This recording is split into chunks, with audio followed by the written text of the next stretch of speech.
Welcome to another episode, guys. My name is Samantha Mahmood. How are you doing today? I'm bringing you guys another review. Yes, it's week 12, Big Brother Naija season 4. Do not go anywhere. This week, it was Pepe. So stick around. We'll be right back after this.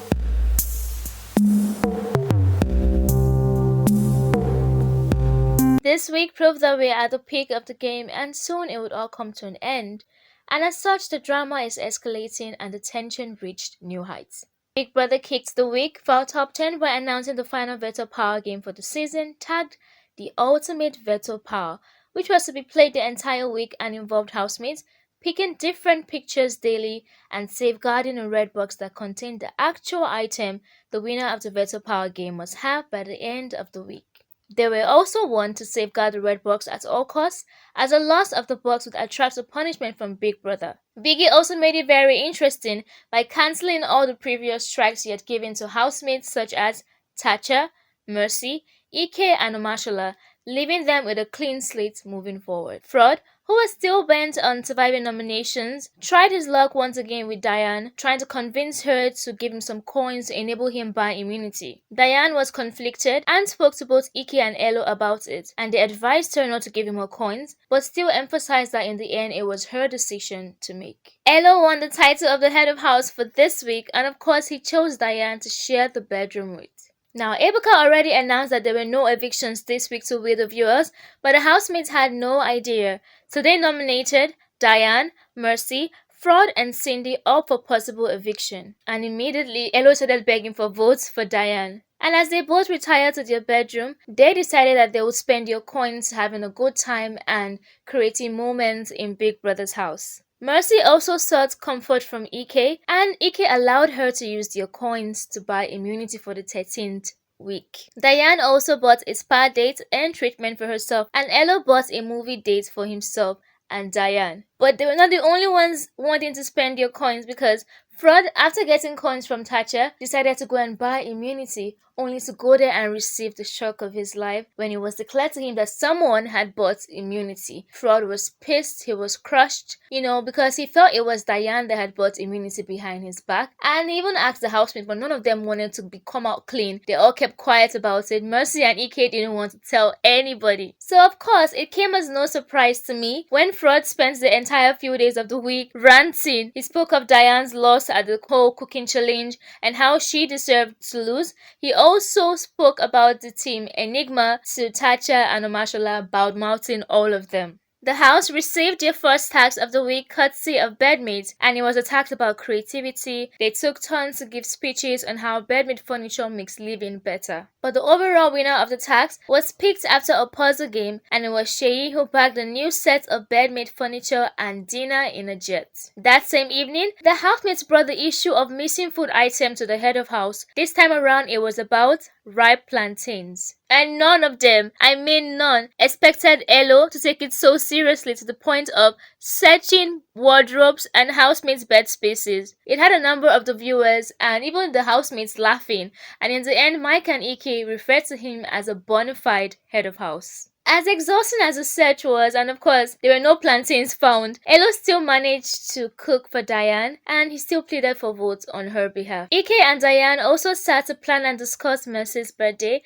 and their intention to surprise her on that day. To further spice up the week for the top 10, the house were gifted clothes and shoes and surprised with a visit from Tubaba, his manager, and Larry Gaga. We also had some hypertech artists in the building. He informed them that he was celebrating his second decade in the music industry and was making a stop at the house to celebrate with the housemates too. They took him on a tour around the house, and Elo, while showing off the head of house bedroom, referred to Diane as his main squeeze. Things are really getting interesting, but anyway, all the housemates looked really good and were also given the privilege to ask him questions, which he readily answered. And after that, they moved to the arena that had been decorated with dinner chairs and table. We also had caterers around, and then gospel on the beats and alternate sound were there with dancers to perform and entertain Tubaba and his crew and the housemates. He even obliged the housemates by performing one of his hit tracks for them,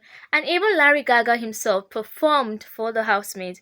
It was really a night to remember, not only as a result of the fun, but because of the drama that ensued thereafter. So before they left for the arena, Diane had reminded Elo to take along the Veto Red box, and whilst partying, they did their best to keep the box within reach on a chair beside them, but Cindy, who had come to occupy the seat, placed the box underneath the table. Now when the party drew to a close, they all went to a frenzy over the missing box. Mercy, who was drunk at this point, started verbally attacking Elo and asking him to break down the door to go back in search of the box. Tacha was also ranting and calling Diane and Elo names, and when Diane had had enough, she stepped up to Tacha's face to warn her severely to stop. Elo had to literally carry her back to the head of house bedroom to keep them from fighting. A very angry and surprised Tacha followed after them, shouting that Diane had hit her on her eye and calling on Big Brother to issue Diane a strike. Guys, it was a crazy evening, but the box was finally retrieved, although it's hard to say if any of the housemates slept well as they awaited their fate and punishment from Big Brother. The next day, they were asked to clean the entire house, but it was obvious that they were still uneasy, and to worsen the whole thing, they were asked to freeze, and Big Brother's ninjas stole away Diane and Elo. Diane looked terrified, but in the end it turned out that it was only their spa date. Biggie is too nice, yeah, and of course they needed the whole massage to ease the tension that came with the drama. For the arena games, Ike came out tops and Amashola was in second place. And the very next day, the dreaded Judgment Day arrived, and Biggie replayed the tape from the day of the party and exposed Cindy's part in all of it. He also issued strikes to Diane, Elo, and Cindy for collectively leaving the box behind at the arena. After that, of course, there were side talks. Diane said she's done with tolerating Tacha's bad behavior. Elo and Shay tried to cheer her up and even tagged her as a gangster baby girl for life. Cindy also implied that Tacha lives in a face me I face you apartment. And then Tacha said some people would still get a second strike. And then Fraud also said that Big Brother should have disqualified them. To ease the whole tension in the house, Biggie gave them another task courtesy of Munch It. He teased them first by asking them to pick two different teams, and Mike picked Tacha, Omashola, Mercy, and Fraud as his team members, creating room for a drama that ensued between Omashola and Tacha over Omashola's robe. These two people spent a good few minutes referring to themselves as dog and he-goat in both Igbo and English, while Fraud and Mercy danced to the tune. Biggie then called them and reshuffled the teams. The team of Elo, Diane, Ike, Mercy, and Mike formed Team Munch It, while Sheyi, Cindy, Omashola, and Fraud and Tacha were Team Crunch It. Trust me, Sheyi was having second thoughts about joining his new team, but in the end, he joined them. And Tacha was already communicating with Omashola, proving that she doesn't mix her emotions with her business. The groups performed, and in the end, the team of Omashola, Fraud, Tacha, Sheyi, and Cindy won 1.5 million naira, and the entire house also received Pato Rankin, who had gift items for them courtesy of Munch It. The tags also highlighted the aggressive and abusive insults that Mike, who has been calm and mature, has had to put up with throughout this week from Fraud and Tacha. Mike kept his mood lively, although Fraud threw jabs at his career, and Tacha referred to him as a nuisance constantly and other abusive terms. He also ensured to hype his girl Mercy, whom he has tagged the Queen of Highlights,